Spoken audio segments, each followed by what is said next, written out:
ABC Listen. Podcasts, radio, news, music and more. The way that you take power away from any kind of, I say, bad thing in the world, bullies, trolls, violence, abuse, anything, is by speaking up, not by being quiet. As soon as we speak up, we take that power away from them. You probably know the Jelena Dokic story by now. A refugee from the then Yugoslavia who moved to Australia and fell in love with tennis. Jelena had an abusive father who was also her coach. Despite that, she had success, but it wasn't without deep trauma on and off court.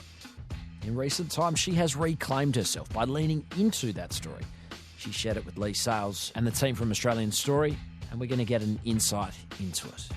I'm Patrick Stack. This is ABC Sport Daily. Leigh Sales is the host of Australian Story. She's interviewed Jelena Dokic for the program. Hello, Leigh. Hey, how are you?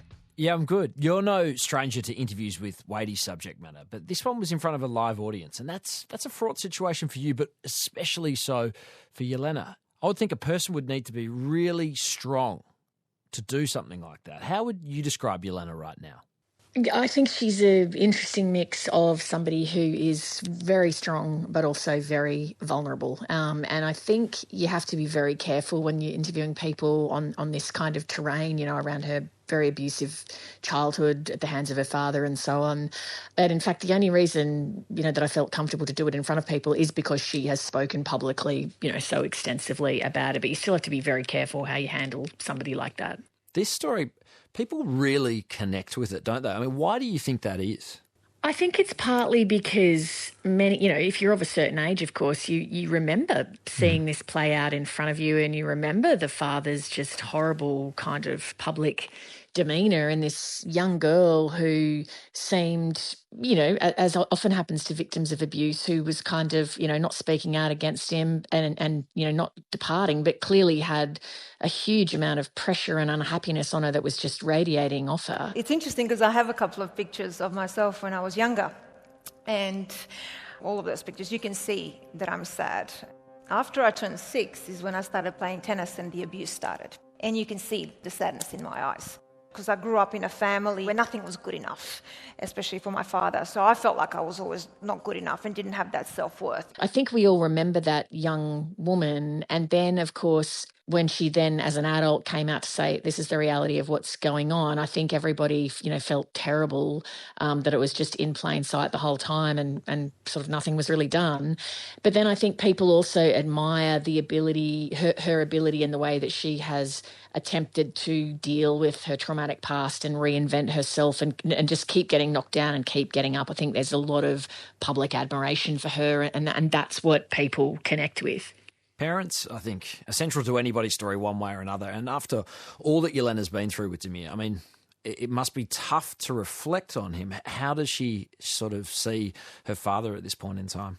Look, she talks a lot about that because he died a few months ago, so, it's very present.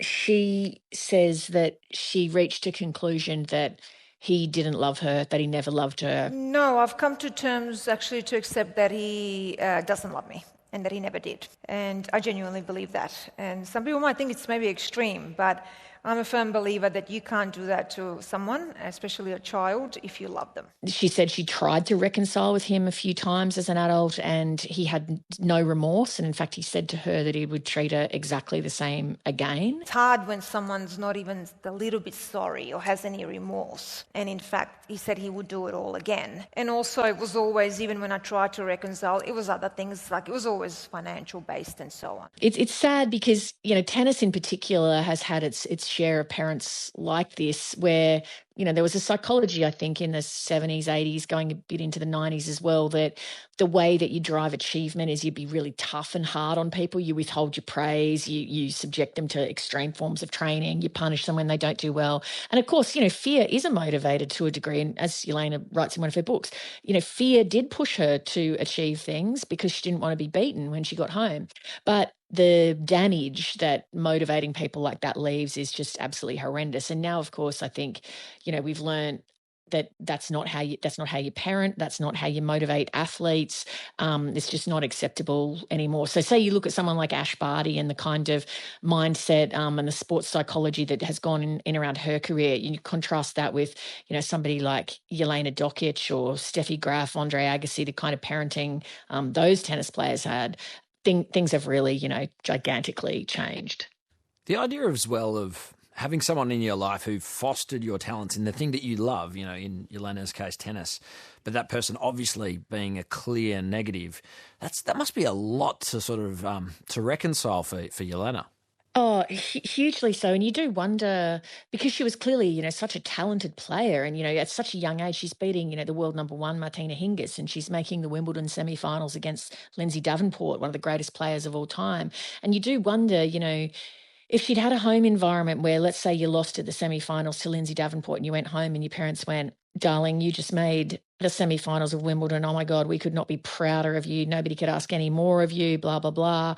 If you had that kind of an environment at home, what would have happened with her career? What might she have been able to achieve? Instead, on that occasion, she was not allowed to return to the hotel room because she was such a disgrace to the family, according to the father, that she'd been beaten by Lindsay Davenport. That is one of those things that stays with you when you reach the Wimbledon semi-finals at the age of 17 and your family, your father, doesn't matter, doesn't allow you to come back home. That's how much of a disgrace you are for that person. And I had nowhere to go on top of that as well. So she collapsed in the dressing room at Wimbledon because she had nowhere else to go. Just horrendous. As a young sports fan, I can remember Jelena's rise to the top and the talent, but also the things that you touch on, the downfall. I mean, the way Australian sports fans in many ways turned on her as she went to play for the former Yugoslavia. Would you welcome from Yugoslavia, Jelena Dokic. And her opponent from the United States of America, Lindsay Davenport. That must be a heck of a thing to sort of recount. How does she reflect on that moment, particularly at Melbourne Park when, again, I think it was Lindsay Davenport that she faced in front of a pretty hostile, what should have been a home crowd, Yeah, that's right. And the crowd, when she walked out, the crowd booed her. That was the worst moment of my life. I just wanted to disappear. I felt like so much was taken away from me in that moment, from me being Australian to me absolutely loving my fans and loving Australia. It was one of the most traumatic moments, I would say, ever. I would rather take 100 years of beating than having to ever go through that moment. Oh, it's horrible, to kind of think about somebody going through that. But, I asked her, does she think about now? Because often when she steps onto centre court now, if she's interviewing someone after a game, she gets a really, really warm reception from the crowd.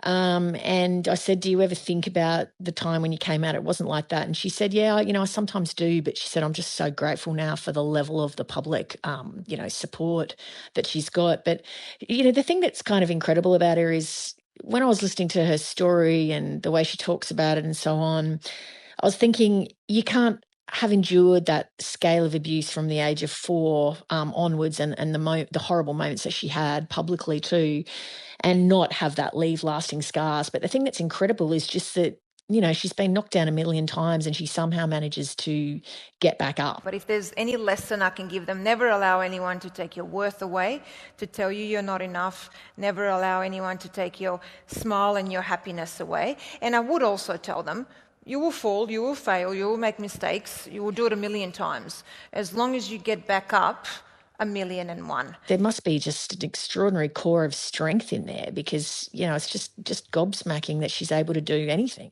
Yeah, I wonder that myself. And the fact that she has confronted her story both in her book and the documentary on her life and again in this setting with yourself, it's big to keep getting up to tell that story. Do you sense that there's a sense of reclamation there? Is that sort of what's helping? Yeah. She says that what's really helped her and been transformative is just being completely open and honest about it. So just not, because often I think people, when they've gone through things, perpetrators of violence and abuse like to make the victim feel the shame when the victim doesn't shouldn't feel the shame. It's not their fault. So by actually just being open and telling the story of what happened, she says that's been like incredibly liberating to her and a big weight off her shoulders. So she is very honest and open in what she wants to talk about and these very personal things that she's willing to share. If I didn't share my story, I can with 100% certainty say that I wouldn't be here today. There's no doubt about that. Sharing my story has given me the ability to find my voice, to reclaim my life and my power, and to actually from there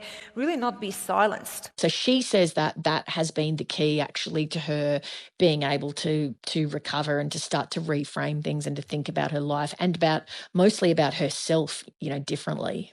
I actually had the pleasure of working with Jelena in the very early days of her tennis analysis career, helping produce her. And what was really clear to me was a dedication to the work. Like, she was highly coachable, very driven, but really shining through was just the love of the sport of tennis. And when we sort of talk about, for the last 8 minutes or so, exactly what we've sort of plotted our way through here, I just wondered, is that deep love of the tennis, do you still see or feel her lighting up when she talks about the sport? Oh, absolutely. And I mean, that was one of the questions I asked her is, how did all of this experience not kill your love of tennis? Maybe because I really, really loved it. I always have. I've always said it. From the very first day I hit that tennis ball, it was like the love of my life, literally. If my career wasn't cut short because of injuries and my mental health struggles at 29, I say I would have played till 50, I swear. I would have found a way. I don't know if you've read Andre Agassi's memoir, Open, but he starts by saying, I hate tennis. And he's like, people think I'm joking when I say that, but I actually hate tennis. And she says that just the love of the game was so strong right from the first day that she picked up a racket, that even everything she went through hasn't been able to kill her love of that. And I think it's a real skill. It was something I used to observe in Shane Warne as well, when he was discussing cricket and commentating cricket.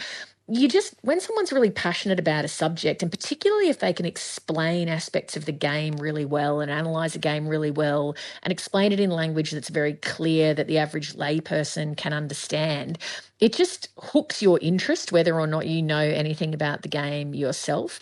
And she's got that skill, I think, where she's able to explain things really clearly and just her enthusiasm for it comes through. And so, that really, really hooks you in too.